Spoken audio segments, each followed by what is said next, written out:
এক বনে ধূর্ত শিয়াল হাঁটছিল। হঠাৎ তার চোখে পড়ল একটা গাছের ডালে একটি কাঠবিড়ালি ঝাঁপ দিচ্ছে আর বাদাম খাচ্ছে।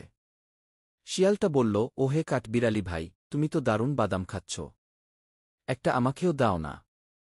কাঠবিড়ালি বলল, না ভাই, এই বাদাম আমার কষ্ট করে জোগাড় করা, আমি কাউকে দিই না। শিয়াল একটু চিন্তা করল, তারপর মিষ্টি গলায় বলল, তুমি তো অনেক দয়ালু, আমি শুনেছি। আমি না 3 দিন ধরে না খেয়ে আছি।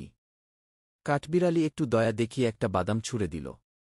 শিয়াল সেটা খেয়ে বলল, আরে বাহ, আরও একটা দিলে হয় না? এইভাবে একটু একটু করে শিয়াল অনেক বাদাম খেয়ে ফেলল। শেষমেশ কাঠবিড়ালি বুঝল, শিয়ালটা ধূর্ত বুদ্ধিতে তার সব বাদাম নিয়ে নিচ্ছে। সে তখন বলল, তুমি তো শুধু চাইছ আর চাইছ, কখনো নিজে কষ্ট করো না।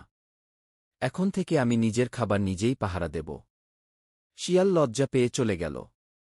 এই গল্পের শিক্ষা হল, অতিরিক্ত দয়া দেখালে ধূর্তরা তার সুযোগ নেয়। গল্প ভালো লাগলে লাইক করে চ্যানেলটা সাবস্ক্রাইব করে দিও।